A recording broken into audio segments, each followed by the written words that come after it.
Assalamualaikum warahmatullahi wabarakatuh. Waalaikumsalam warahmatullahi wabarakatuh. Alhamdulillah wassalatu wassalamu ala Rasulillah wa ala alihi wa ashabihi wa man wala wala haula wala quwata illa billah. Bapak-bapak, ibu-ibu, saudara sekalian, peserta pengajian Joglo Dakwahmu Al-Maskuri yang berbahagia, yang kami hormati, rahimani wa rahimakumullah. Semoga Allah Ta'ala merahmati kita semua. Yang pertama, kita bersyukur kepada Allah Ta'ala atas limpahan nikmat yang Allah Ta'ala berikan kepada kita, sehingga pada malam hari ini kita bisa kembali bisa bertemu, berkumpul dalam pengajian kali ini via Zoom ini, walaupun habis hujan lebat ya di Jogja bagian utara ini. Dingin ya, hujan lebat, tapi tidak menghalangi kita untuk membuka Zoom kita untuk menghadiri kajian pada malam hari ini. Baik Bapak-bapak, Ibu-ibu, karena waktu sudah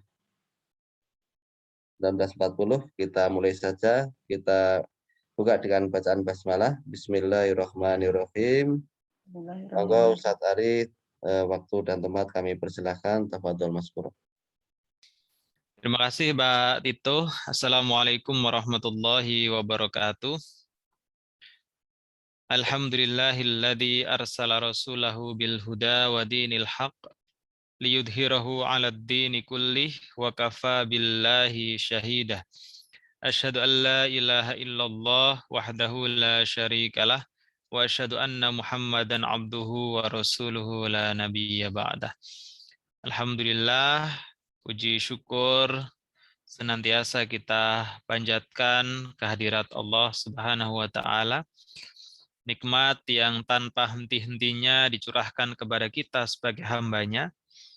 Apakah hamba itu taat atau ingkar, Allah tetap mencurahkan nikmat itu. Oleh karenanya maka tiada yang lebih baik kita untuk menyikapi nikmat itu selain bersyukur atas limpahan nikmat yang Allah berikan kepada kita semuanya. Dan kalau kita syukuri nikmat itu, Allah berjanji akan menambah nikmat itu. La in syakartum la azidannakum wa la in kafartum inna adzabi lasyadid. Sebaliknya, kalau kita ingkar, kita kufur terhadap nikmat itu, kata Allah, inna adzabi lasyadid. Sesungguhnya azabku itu sangat pedih. Maka bisa jadi ketika ada orang dicabut nikmatnya pada dirinya, itu karena tidak bersyukur atas nikmat yang Allah berikan. Karena Allah juga menyatakan tadi dalam firman-Nya, ketika tidak bersyukur, kita ingkar, kita kufur, maka azab itu sangat pedih. Nah, sehingga itu menjadi refleksi untuk kita, manakala ada sebagian nikmat yang sedang dicabut, oh barangkali kita kurang bersyukur. Dan hakikat syukur itu tidak cukup hanya dengan hati, hanya dengan lisan. Tidak cukup asyukru bil qalbi wa bil lisan. Akan tetapi hakikat syukur itu adalah asyukru bil arkan. Kita mensyukuri dengan perbuatan, dengan menjalankan kewajiban-kewajiban kita sebagai umat Islam, baik dalam hubungannya dengan Allah, hablum minallah, maupun hablum minan nas, dan dalam hubungannya dengan sesama manusia.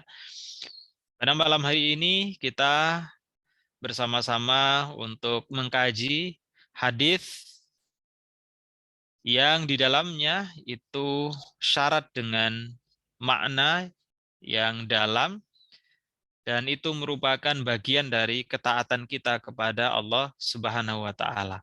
Berarti kita menggunakan nikmat yang Allah limpahkan kepada kita untuk ketaatan kepada Allah Subhanahu wa taala.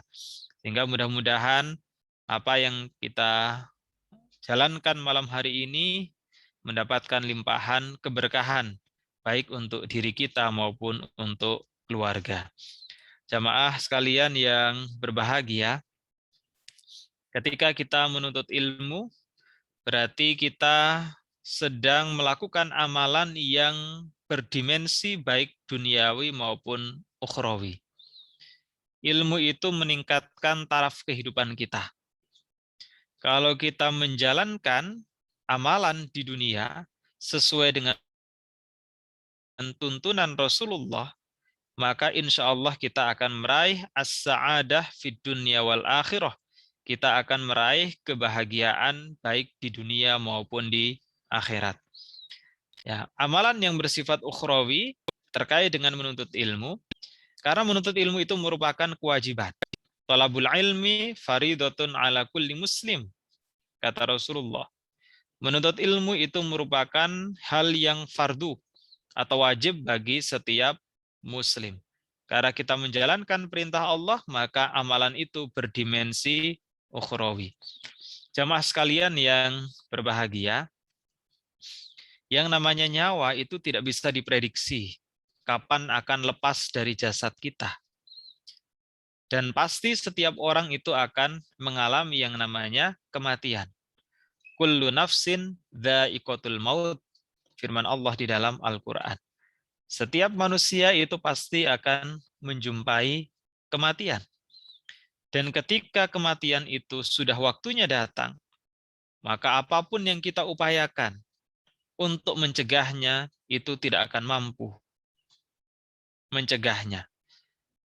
Firman Allah dalam Al-Quran, Aynama yudrikumul mautu walau kuntum fi burujim musyayyadah.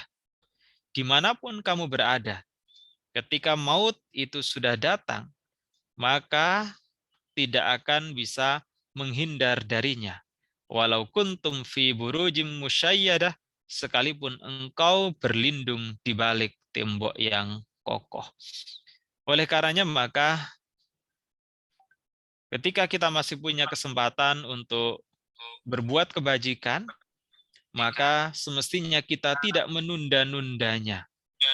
Karena ketika kita menunda amal kebajikan, bisa jadi belum sempat kita menjalankannya, nyawa itu sudah terpisah dari jasad. Kalau nyawa itu sudah terpisah dari jasad, maka inqata'a amaluhu, amalnya itu terputus, kecuali 3 hal yang tetap akan mengalirkan pahala kepada diri kita. Nah, jamaah sekalian yang berbahagia, kita mensyukuri hidup yang masih diberikan oleh Allah, yang kita tidak tahu hidup itu akan berakhir kapan. Karena itu murni menjadi kuasa Allah Subhanahu wa taala. Yang menjadi kewajiban kita adalah mempertahankan hidup dan juga mengisi kehidupan itu dengan amal kebajikan. Mengisi hidup itu dengan ketakwaan. Imtithalu awamirillah wajtinabu nawahihi. Menjalankan perintah-perintah Allah dan menjauhi segala larangan-larangannya. Jamaah sekalian yang berbahagia, kita lanjutkan pembahasan mengenai hadis yang ke-11. Pada pertemuan yang lalu kita membahas hadis yang ke-10, maka malam hari ini kita lanjutkan untuk hadis yang ke-11. Saya gabungkan dengan hadis ke-12 karena memang hadisnya itu pendek dan syarah yang diberikan oleh Ibnu Dakik itu juga pendek. Oleh karenanya maka 2 hadis yang ke-11 dan yang ke-12 itu saya sampaikan di dalam satu kesempatan. Coba kita cermati hadis yang ke-11 terlebih dahulu. Al-hadithul hadi asyar. Hadis yang ke-11. An Abi Muhammad, diriwayatkan dari Abi Muhammad Al-Hasani, yaitu Hasan bin Ali bin Abi Thalib, sibti Rasulillah sallallahu alaihi wasallam wa raihanatihi radhiyallahu anhuma. Jadi dari Abi Muhammad Hasan bin Ali bin Abi Thalib. Siapa itu Hasan? Hasan adalah sibti Rasulillah sallallahu alaihi wasallam. Hasan itu adalah cucu dari Rasulullah sallallahu alaihi wasallam. Di sini disebutkan sibti. Sibtun itu artinya adalah cucu dari garis anak perempuan. Nah, Hasan ini merupakan putra dari Ali bin Abi Thalib dan putra dari Fatimah.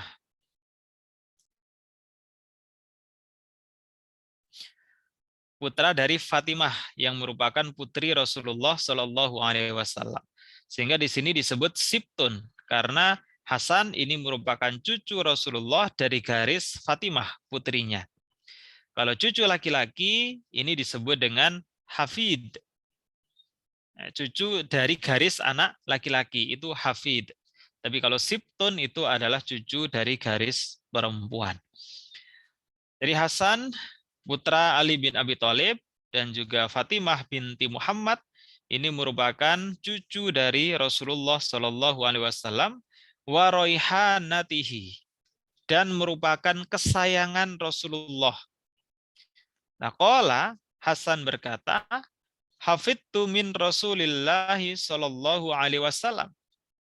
Aku telah hafal dari Rasulullah Shallallahu Alaihi Wasallam. Apa yang dihafal Hasan dari Rasulullah? Rasulullah pernah bersabda, "Da'ma yaribuka ila mala yaribuka." Jauhilah apa yang meragukanmu dan lakukanlah apa yang tidak meragukanmu. Rawahu Tirmidzi wan Nasa'i wa qala Tirmidzi haditsun hasanun sahih. Hadis ini diriwayatkan oleh Tirmidzi dan Nasa'i dan dikatakan oleh Tirmidzi hadis ini berderajat hasan sahih. Jadi matanya sangat pendek. Da'ma yaribuka ila mala yaribuka. Jauhilah apa yang meragukanmu dan lakukanlah apa yang tidak meragukanmu. Ya, Ibnu Daqiq tidak panjang dalam memberikan syarah hadis ini. Qauluhu sabda Nabi ya ro ya ba kaf yurwa bi fathil ya'i wa dhammiha. Nah, kata yang hurufnya itu ya ro ya ba kaf ini ya-nya bisa dibaca fathah, bisa juga dibaca dhammah. Maka ada yang membaca da'ma yari buka, ada pula yang membaca da'ma yuri buka. Dua-duanya itu benar. Wal fathu afsahu ashhar. Tetapi membaca dengan fathah, yaitu yari buka, afsahu ashhar. Itu lebih fasih atau lebih tepat, wa ashhar dan lebih populer. Nah, jadi meskipun ya juzud dhammi, meskipun diperbolehkan membaca dengan yuri buka, akan tetapi membaca dengan yari buka itu lebih fasih dan lebih masyhur atau lebih populer dibanding dengan membaca dengan yuri buka. Yuqalu, nah dikatakan sama dengan robani syai' wa arobani. Nah, sesuatu membuatku ragu, sama. Nah, sekarang apa makna dari ja'ma yaribuka ila mala yaribuka? Maknanya adalah utruk masyakakta. Tinggalkanlah apa yang meragukanmu. Fihi, di dalamnya. Wa'dil ila mala tasyukku fihi. Dan lakukanlah atau beralihlah kepada apa yang tidak meragukanmu di dalamnya. Hadza raji'un ila ma'nal hadis as-sadis. Jadi terkait dengan hal ini kembali kepada hadis arba'in yang ke-6. Apa itu hadis arba'in yang ke-6? Sabda Nabi, innal halala bayyinun. Sesungguhnya yang halal itu jelas. Wa innal harama bayyinun, dan sesungguhnya yang haram itu jelas. Wa bainahuma umurum mustabihat, dan di antara keduanya itu adalah perkara-perkara yang syubhat. Berarti makna dari yang meragukan itu adalah sesuatu yang syubhat. Sesuatu yang syubhat itu tidak jelas halal haramnya. Karena kalau halal itu bayyinun, halal itu jelas, demikian juga dengan haram itu jelas. Yang syubhat itu bisa jadi karena hukumnya itu tidak jelas ya, apakah itu halal atau haram. Bisa jadi sebenarnya hukumnya halal, tapi di dalamnya itu ada unsur keharaman sehingga dia ragu akan kehalalannya. Bisa jadi hukum asalnya itu haram, tetapi mengandung kehalalan. Nah, kalau dalam keadaan seperti itu, maka sebaiknya itu bersikap waro. Bersikap waro itu berarti meninggalkan yang meragukan. Nah, jadi perintah untuk meninggalkan apa yang meragukan itu berarti perintah untuk meninggalkan hal-hal yang bersifat syubhat. Jadi lakukan yang jelas-jelas itu halal, yang di dalamnya tiada mengandung kemungkinan keharamannya. Wa qad jaa'a fi haditsin akhar, dan juga ada di dalam hadis yang lain, anna nabiyya sallallahu alaihi wasallam, sesungguhnya Nabi Muhammad sallallahu alaihi wasallam qala, bersabda, la yablughul abdu ayyakuna minal muttaqin. Seorang hamba tidak akan sampai pada derajat ketakwaan hatta yatruka ma la ba'sa bihi mukhafah ma bihi ba's, sampai dia meninggalkan hal-hal yang dikhawatirkan mengandung ketidakbaikan. Jadi sebenarnya perkara-perkara itu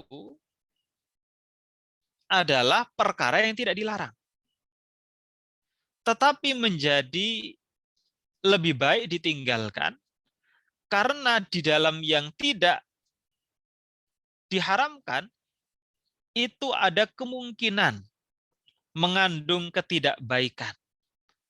Jadi dari hal yang mubah itu di dalamnya ada kemungkinan mengandung yang tidak baik. Ini kalau di dalam fikih biasa disebut dengan syaddud dzara'i, mencegah sehingga sebaiknya tidak dilakukan sekalipun itu adalah sesuatu yang mubah atau boleh dilakukan. Ya, contohnya dekat dengan lawan jenis. Hanya dekat dengan lawan jenis itu kan sesuatu hal yang mubah sepanjang itu masih sesuai dengan ketentuan syariat. Tetapi kalau kedekatan dengan lawan jenis itu mengandung potensi untuk berbuat kemaksiatan, maka mencegahnya itu lebih baik. Inilah yang disebut dengan syaddud dzara'i. Jadi di sini dikatakan oleh Rasulullah bahwa seseorang itu tidak akan sampai kepada derajat ketakwaan sampai dia meninggalkan sesuatu yang mubah tetapi di dalamnya itu ada potensi ketidakbaikan. Wa hadhihi darajatun a'la min dalik, dan ini adalah derajat ketakwaan yang tertinggi. Ini kata Ibnu Dakik. Jadi derajat ketakwaan yang tertinggi itu adalah menahan diri untuk tidak melakukan sesuatu yang mubah karena di dalamnya itu ada potensi atau mengandung ketidakbaikan. Nah, jadi ini kan lebih berat dibanding dengan kita meninggalkan hal yang jelas-jelas diharamkan. Kan jelas itu, yang haram kita tinggalkan. Tetapi yang mubah dan di dalamnya itu ada unsur ketidakbaikan, ketika meninggalkan itu bukan sesuatu yang mudah. Seringkali kita, wah itu mubah kok. Tetapi di dalamnya itu ada potensi ketidakbaikan. Maka meninggalkan itu merupakan darajatun a'la, merupakan derajat ketakwaan yang tertinggi. Nah, ini syarah dari Ibnu Dakik mengenai perintah untuk meninggalkan apa yang meragukan dan beralih atau mengerjakan apa yang tidak meragukan. Nah, ini sebenarnya sesuai dengan firman Allah. Al-haqqu mir rabbika, kebenaran itu dari Tuhanmu. Fala takum minal mumtarin, dan janganlah menjadi orang-orang yang ragu. Ya, kalau halal itu jelas. Halal itu akan mendatangkan ketenangan. Kita makan dari barang yang halal, kita mengerjakan sesuatu yang tidak diharamkan oleh Allah, itu akan mendatangkan ketenangan. Tetapi kalau kita melakukan hal yang syubhat, entah itu makan makanan yang syubhat, atau kita mengerjakan sesuatu yang syubhat, yang di dalam kehalalan itu ada unsur keharaman, atau sebaliknya dalam hal keharaman itu ada unsur kehalalan, atau hukumnya yang tidak jelas sama sekali apakah itu halal atau haram. Nah, kalau syubhat itu akan mendatangkan keraguan-raguan. Dan siapapun ketika ragu itu pasti akan merasa gelisah. Padahal yang kita cari di dunia ini adalah ketenangan. Yang dipanggil oleh Allah untuk masuk surga itu adalah nafsul mutmainnah, adalah jiwa yang tenang. Kalau kita mencari ketenangan, berarti pastikan apa yang kita makan, apa yang kita lakukan itu bukan sesuatu yang meragukan, tetapi yang jelas kehalalannya. Dan ketika kita meninggalkan hal yang mubah, di dalamnya itu ada potensi ketidakbaikan, maka itu disebutkan sebagai darajatun a'la min dalik, merupakan derajat ketakwaan yang tertinggi. Nah, contoh, makan itu kan boleh. Tapi kalau kita punya sakit jantung, makan makanan yang mengandung kolesterol tinggi, itu kan berarti di dalamnya mengandung unsur yang tidak baik. Nah, menahan diri dari memakan yang tidak baik untuk badan kita, itu merupakan darajatun a'la minat taqwa. Merupakan derajat yang tertinggi dari ketakwaan. Kan mubah. Orang sakit jantung nggak dilarang makan sate berlemak. Orang sakit jantung nggak dilarang makan durian, kan? Akan tetapi, di dalamnya itu ada potensi yang tidak baik. Kalau bisa menahan diri dari itu adalah derajat ketakwaan yang tertinggi. Tentunya itu bukan merupakan sesuatu yang mudah. Nah, itu makna dari hadis yang ke-11. Ya, sekarang kita lanjutkan ke al-haditsus tsani asyar. Hadis ke-12. Ini juga hadisnya pendek dan syarahnya juga tidak panjang. An Abi Hurairah radhiyallahu taala anhu, diriwayatkan dari Abu Hurairah radhiyallahu taala anhu qala, ia berkata, qala Rasulullah sallallahu alaihi wasallam, Rasulullah sallallahu alaihi wasallam bersabda, min husni islamil mar'i tarkuhu ma la ya'nihi. Termasuk tanda baiknya keislaman seseorang, tarkuhu ma la ya'nihi, meninggalkan apa yang tidak penting atau bermanfaat untuknya.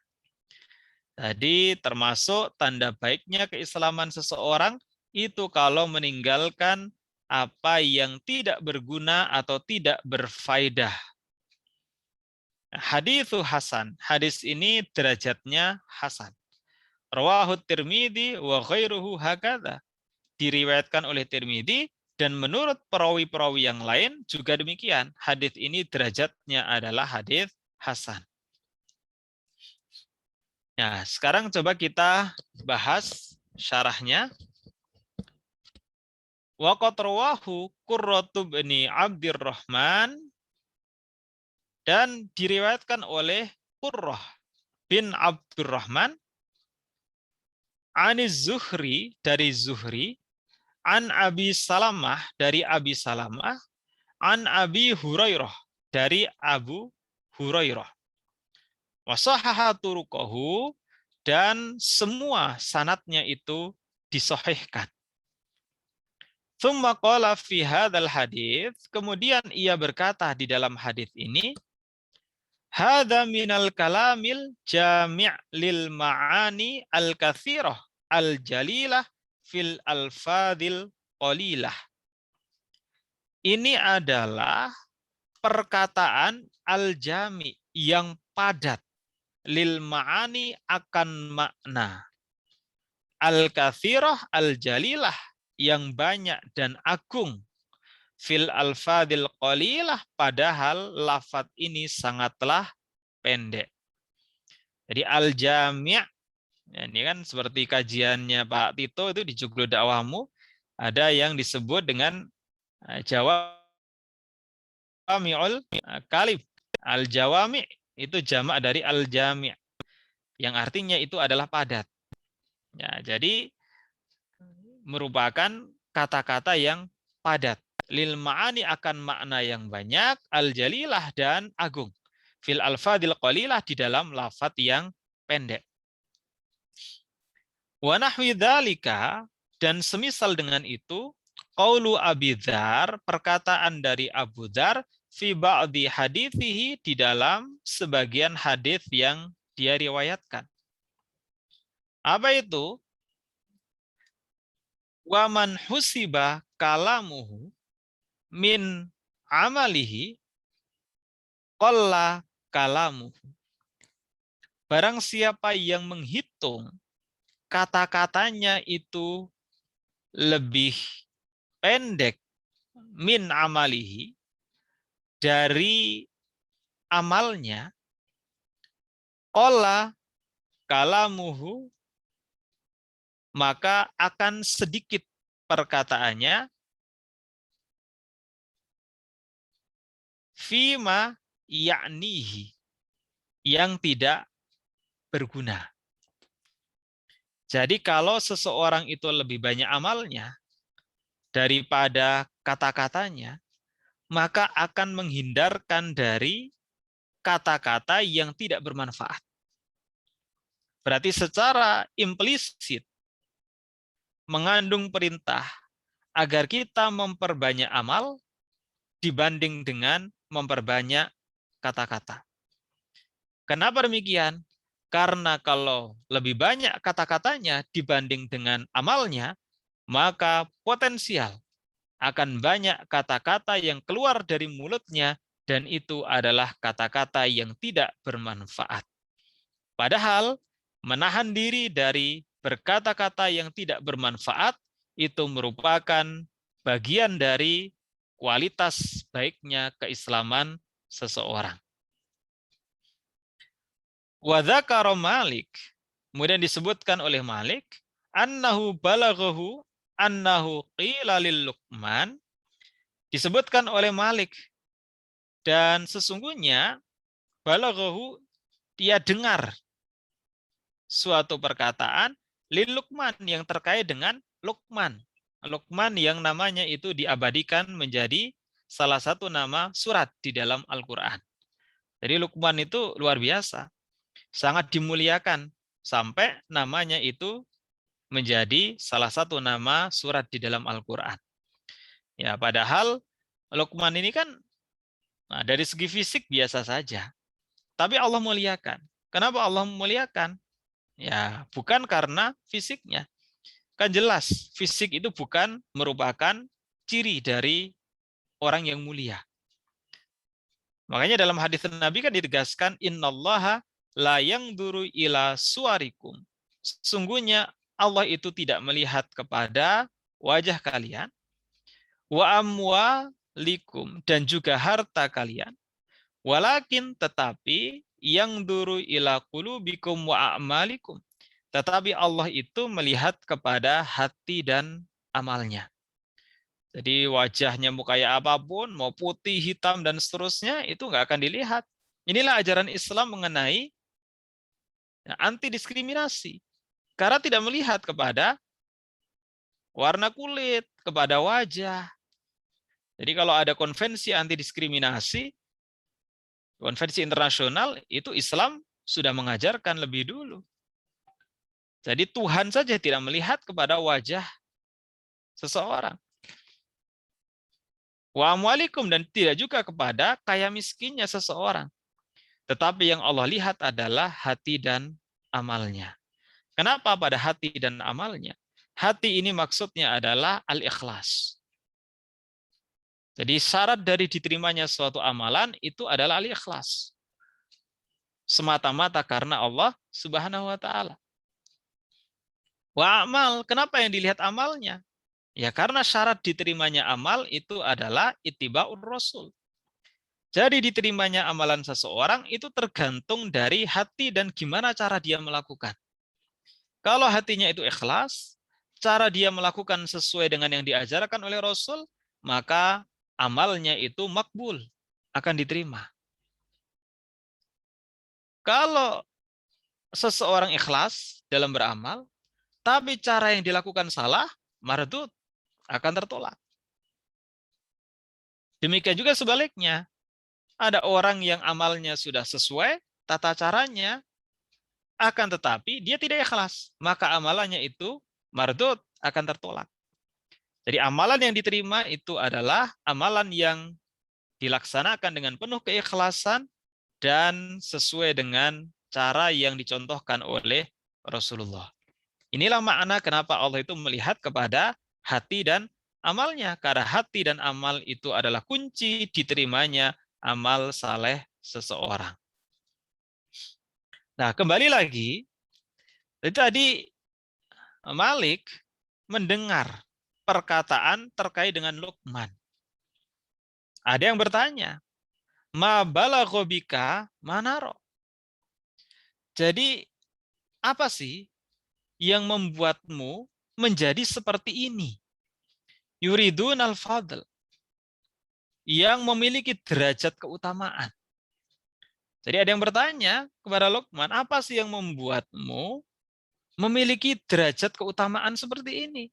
Sampai namanya saja kan menjadi diabadikan, berarti kan sangat mulia, sangat memiliki keutamaan yang besar. Nah, rahasianya ada faqala. Kemudian ia berkata, yang pertama adalah sidqul hadis.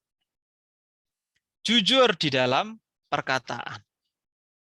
Yang kedua, adaul amanah. Melaksanakan amanah. Dan yang ketiga, tarku mala yakni. Jadi yang ketiga adalah meninggalkan apa yang tidak berfaedah bagiku atau yang tidak ada manfaatnya bagiku. Inilah rahasia adanya keutamaan yang besar pada diri Luqman. Jadi kita bisa contoh kalau kita ingin mendapatkan derajat kemuliaan seperti Luqman. Yang pertama, kata-katanya selalu jujur. Yang kedua, kalau diberikan amanah menjalankan dengan baik, amanah apapun. Amanah sebagai seorang suami, amanah sebagai seorang istri, amanah sebagai orang tua, amanah sebagai anak, amanah sebagai guru, amanah sebagai murid, amanah sebagai karyawan, dan seterusnya. Itu adalah amanah. Nah, kemuliaan itu akan didapatkan manakala senantiasa menjalankan amanah. Dan yang ketiga, kemuliaan itu didapatkan manakala meninggalkan apa-apa yang tidak berfaedah. Nah, maka kita mesti mengurangi aktivitas-aktivitas yang memang tidak mengandung faedah. Ngobrol-ngobrol ke sana kemari, kalau obrolannya nggak jelas, ya bukan tidak boleh, tapi dikurangi. Melakukan aktivitas yang tidak ada faedahnya, melamun, itu berarti harus dikurangi. Kalau kita menginginkan derajat kemuliaan atau keutamaan sebagaimana Luqman. Waruya anil Hasan, dan diriwayatkan dari Hasan, qala ia berkata, min alamati i'radillah ta'ala, tanda-tanda berpalingnya Allah anil abdi terhadap seorang hamba, ayyaj'ala, jika hamba itu menjadikan syughlahu, kesibukannya, fima la ya'nihi, kesibukannya itu adalah hal-hal yang tidak berfaedah. Jadi kalau kita banyak melakukan hal-hal yang tidak berfaedah, baik itu berupa perkataan ataupun berupa perbuatan yang tiada faedahnya, maka ini merupakan tanda-tanda berpalingnya Allah terhadap hambanya. Ya, ia berkata, qala Abu Dawud berkata, usulus sunani, sunnah-sunnah yang pokok, fi kulli fannin, dalam setiap bidang kehidupan itu ada arba'u ahadits, 4 hadis. Jadi menurut Abu Dawud itu ada 4 hadis yang merupakan sunnah-sunnah pokok dalam setiap bidang kehidupan. Wa dzakara minha hadzal hadits, dan ia menyebutkan salah satunya adalah hadis yang pendek ini. Min husni islamil mar'i tarkuhu ma la ya'nihi. Jadi termasuk baiknya keislaman seseorang manakala dia meninggalkan apa yang tidak berfaedah untuk dirinya. Maka kesimpulannya, apapun yang kita katakan, apapun yang kita berbuat, pastikan semuanya itu memiliki faedah sekalipun faedahnya itu kecil. Karena kalau kita banyak melakukan sesuatu yang tidak ada faedahnya, itu merupakan tanda berpalingnya Allah kepada kita sebagai seorang hamba. Dan itu akan mengurangi derajat keutamaan kita. Ini pesan dari hadis Nabi yang sangat pendek, akan tetapi memiliki makna yang dalam. Nah, contoh di dalam perkataan saja. Agar berfaedah perkataan kita, apa sih? Rasulullah sudah memberikan resep. Man kana yu'minu billahi wal yaumil akhir falyaqul khairan aw liyasmut. Barang siapa yang beriman kepada Allah dan hari akhir, falyaqul khairan, maka katakanlah yang baik, aw liyasmut, atau diam saja. Untuk berbicara berarti pilihannya hanya ada 2. Yang pertama, qul khairan, ngomong yang baik. Omongan yang baik berarti kan omongan yang berfaedah. Kalau enggak, liyasmut, maka hendaklah untuk diam saja. Nah, sama halnya dengan perbuatan kan. Pilihannya 2 kan. Berbuat yang mengandung manfaat, atau ya sudah. Nah, sama dengan perkataan itu. Maka mestinya memang sesuai dengan syarah dari Ibnu Daqiq, perbanyaklah amalan dibanding dengan perkataan. Karena kalau perkataannya lebih banyak, potensial akan banyak keluar kata-kata yang tidak berfaedah. Nah, padahal lisan itu adalah kunci selamatnya seseorang. Salamatul insan fi hifdil lisan. Selamatnya seseorang itu pada penjagaan dirinya terhadap lisannya. Ya, saya kira demikian untuk hadis yang ke-12. Jadi pesannya tadi yang pertama adalah tinggalkanlah apa yang meragukan kepada hal yang tidak meragukan, yang jelas kehalalannya dan bolehnya sehingga itu menenangkan. Yang kedua adalah kita diperintahkan untuk meninggalkan apa-apa yang tidak mengandung faedah atau manfaat. Ya barangkali itu pendek yang bisa saya sampaikan. Silakan jika ada hal yang mau didiskusikan. Assalamualaikum warahmatullahi wabarakatuh. Waalaikumsalam warahmatullahi wabarakatuh. Terima kasih jazakumullah khair Ustaz Ari atas tausiahnya pada malam hari ini, sangat bermanfaat sekali untuk peringatan kita, yakni meninggalkan sesuatu yang meragukan dan meninggalkan sesuatu yang tidak bermanfaat atau tidak penting bagi kita semua. Baik, silakan Bapak-bapak, Ibu-ibu kalau ada yang ingin disampaikan atau ditanyakan kepada Ustaz, kami persilakan. Waktunya masih lumayan cukup longgar ini. Monggo.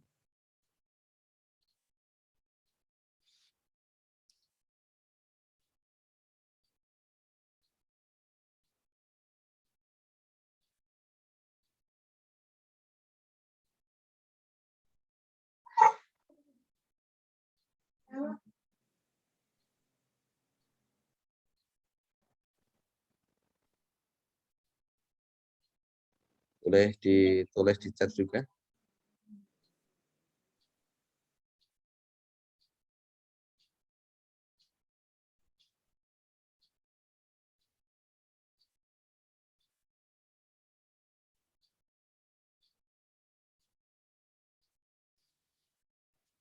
Ya, kalau tidak ada berarti sudah jelas. Tidak perlu dipaksakan. Mas Maman ini sudah membuka mic ini. Monggo Mas Maman. Silakan. Ya, sebenarnya mau ngasih pengumuman tapi nggak mau nanya aja dulu ya. Baik. Bismillahirrahmanirrahim. Assalamualaikum warahmatullahi wabarakatuh. Waalaikumsalam Waalaikumsalam warahmatullahi Ya, warahmatullahi terima wabarakatuh. kasih penjelasannya ya cukup gamblang ya. Yang pertama tadi mengenai tentang subhat atau keraguan-raguan gitu ya. Em, ini apa? Mengenai subhat itu kan mungkin setiap orang itu ya tergantung ilmunya ya. Seandainya dia mempunyai pemahaman ilmu terhadap Islam itu cukup cukup tinggi gitu ya. Dan mereka yang awam gitu ya terhadap keraguan-raguan ini kan susah sekali ya dibedakan gitu. Nah, apakah ada memang standar standar atau kriteria atau indikator gitu ya bahwa ini adalah subhat gitu ya, bahwa ini adalah tidak. Tapi memang kan kalau misalkan kita melihat bahwa halal dan haram itu kan sudah jelas ya sebenarnya. Nah, bagi yang subhat ini itu bagaimana ya? Apakah ada indikator tertentu sehingga em, si orang tersebut, apakah dia itu memang orang yang sudah berilmu atau orang awam bisa meninggalkan yang subhat ini? Gitu. Itu mungkin pertanyaannya. Ya, terima kasih. Ya. Ya, terima kasih Mas Maman. Jadi memang benar, al-halalu bayyinun, halal itu jelas, al-haramu bayyinun, haram itu jelas, wa bainahuma umur mustabihat. Dan di antara yang halal haram itu adalah sesuatu yang syubhat. Syubhat itu ada 3 kemungkinan. Bisa jadi sesuatu itu pada hakikatnya halal, tapi di dalamnya itu mengandung keharaman. Nah, sehingga lebih baik kita bersikap warok, kita menjauhi. Meskipun itu halal, karena di dalamnya itu ada potensi keharaman. Dia ragu. Di balik halal ini kok rasanya ada yang haram ya? Ragu. Oleh karenanya itu maka dia meninggalkan. Misalnya menerima uang. Ini halal nih uang ini karena saya bekerja. Tapi kok rasa-rasanya harusnya nggak sebanyak ini. Ini mesti ada dari yang lain. Nah, maka hal yang syubhat itu ditinggalkan. Karena apa? Di balik yang halal itu ada unsur keharaman. Kemudian yang kedua, bisa jadi ada yang haram, tetapi di dalamnya itu ada potensi menjadi halal. Nah, jadi hukumnya itu pada dasarnya haram. Nah, misalnya apa? Misalnya ada bangkai, misalnya. Bangkai-bangkai itu kan haram. Tapi ada potensi, ini merupakan hasil dari buruan saya kok. Meskipun dia ragu ya, tapi ini atau bukan ya hasil buruan saya itu. Maka lebih baik itu ditinggalkan, bersikap warok. Atau bisa jadi ya di antara keduanya, jadi nggak jelas ini halal atau haram. Ah, entahlah. Kalau begitu maka tinggalkanlah. Kenapa demikian? Dulu diibaratkan seperti menggembala kambing yang dia nyaris masuk ke dalam wilayah yang terlarang. Nah, wilayah terlarang itu adalah wilayah yang haram. Nah, ketika subhat ini dilakukan, maka akan sangat berpotensi masuk ke dalamnya. Karena binatang piaraan kalau ada di situ, maka dia akan berpotensi masuk ke dalam wilayah yang haram. Ya, terkait dengan pengetahuan mengenai halal dan haram. Ya, itulah pentingnya belajar. Maka sehingga bisa tahu mana yang halal dan mana yang haram. Ya, ketika kita tidak tahu, kan kita tidak hidup sendiri. Sehingga kita bisa bertanya ketika ada sesuatu yang ragu untuk meyakinkan. Ketika kita sudah bertanya, kemudian menjadi yakin kalau itu adalah halal, lakukan. Ketika kita bertanya pada orang yang tahu, menjadi yakin kalau itu adalah haram, maka lakukan. Tapi kalau sudah bertanya-tanya ke sana kemari, kok masih ada keraguan, maka tinggalkanlah. Ya, tetapi perlu diingat, dulu pernah saya sampaikan, ada juga keraguan tapi tidak mendasar. Hanya ya keraguan yang tanpa dasar. Nah, dulu dicontohkan, misalnya mau sholat. Mau sholat di atas karpet. Tadi ada kucing. Nah, kucingnya ini jangan-jangan kencing di sini ya. Tapi itu nggak ada buktinya sama sekali. Nggak ada aroma baunya, kemudian tidak ada tanda-tanda basah, tapi keraguan itu muncul dari dirinya sendiri. Itu adalah bagian dari godaan setan.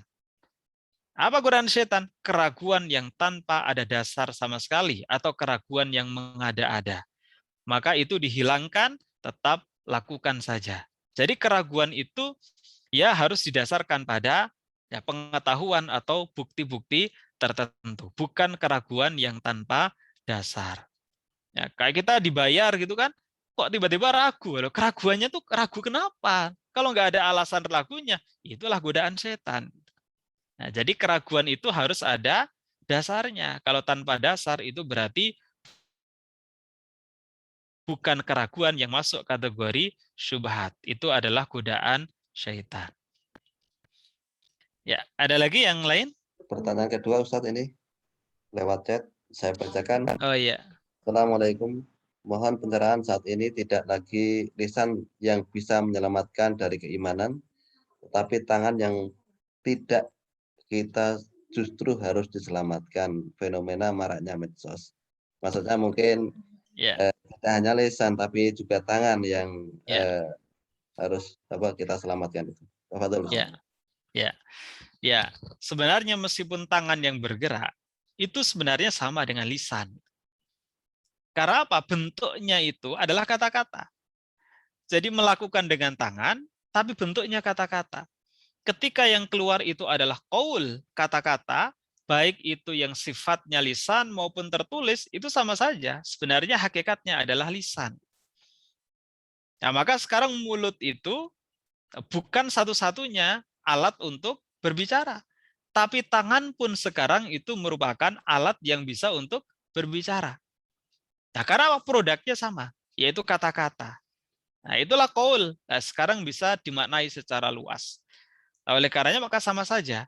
Mau itu menghina secara lisan, secara langsung, atau menghina melalui tangan dengan cara mengetik, itu adalah sama. Itu adalah perkataan.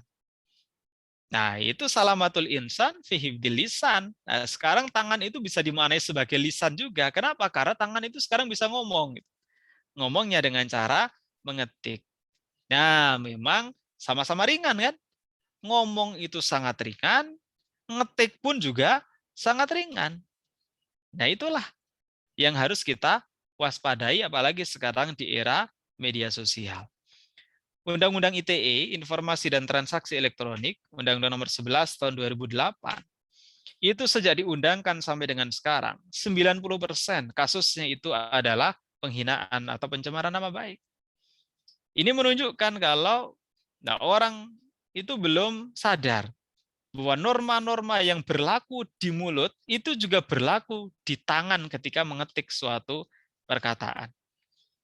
Nah, oleh karenanya maka yaitu kita memang harus waspada, menjaga diri ketika kita berseluncur di media sosial. Nah, normanya sama. Kalau nggak boleh menghina lewat lisan, lewat medsos juga nggak boleh. Kalau kita nggak boleh mempertunjukkan pornografi melalui misalnya lisan, kata-kata sensual, ditulis pun juga nggak boleh. Nah, jadi norma-norma yang berlaku di dunia nyata itu juga sama berlaku di dunia maya. Yaitu sama, itu merupakan bagian dari lisan yang sudah dimaknai secara luas yang dilakukan menggunakan tangan. Karena produknya itu sama-sama kata-kata, bukan suatu perbuatan. Ya, ada lagi yang lain? Terima kasih Ustaz Ari. Ada lagi Bapak-bapak, Ibu-ibu yang ingin disampaikan atau ditanyakan? Silakan.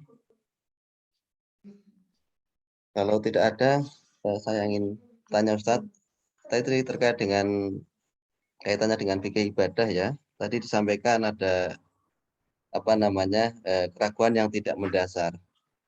Ada keraguan yang benar-benar lupa Ustadz, gitu kan? Dalam hal ya ibadah lah. Mungkin kaidah fikihnya yang masyhur al yakinu la yazulu bisak gitu ya. Mungkin bisa disampaikan Ustadz lebih jelas lagi sehingga ketika beribadah itu jadi kita mantap gitu ya. Karena kita kembali kepada keyakinan gitu. Kadang kan kita lupa kan, bukan tidak ada dasarnya, tapi memang betul-betul lupa gitu ya. Oke, atur nuhun Ustaz. Ya. Terkait dengan hal itu maka berarti ada versus al-yakin versus asyak. Keyakinan versus keraguan. Mana yang menang? Kalau face to face terjadi pertarungan antara keyakinan dengan keraguan, maka keyakinanlah yang harus dimenangkan. Kaidahnya tadi, al-yakin, keyakinan itu la yuzalu bisyak, tidak akan dikalahkan oleh keraguan. Contoh gampang, ketika kita lupa, sudah wudhu atau belum? Tapi kan sebelumnya kita wudhu, hanya batal atau tidak, mohon maaf ya, kita sudah wudhu, kemudian batal atau tidak. Ya, kita sudah wudhu itu yakin nggak? Yakin. Batalnya itu yakin atau ragu? Ragu.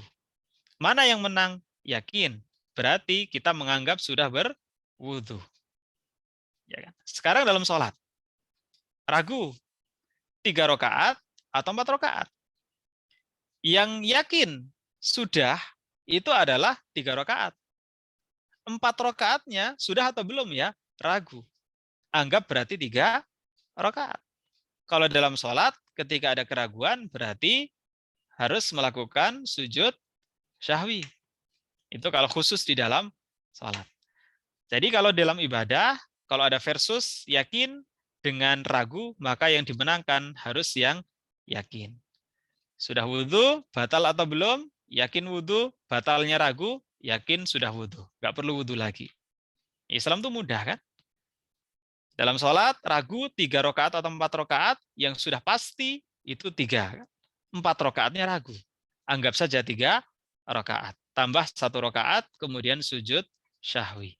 Itulah kaidah al-yaqinu la yuzalu bisyak. Keyakinan itu tidak hilang dengan adanya keraguan. Terima kasih Ustaz Ari, sangat jelas sekali penjelasannya. Ini sudah 8:30, ada lagi yang ingin disampaikan? Kalau tidak ada, nanti Mas Maman mau mengumumkan apa tadi, silakan Mas Maman.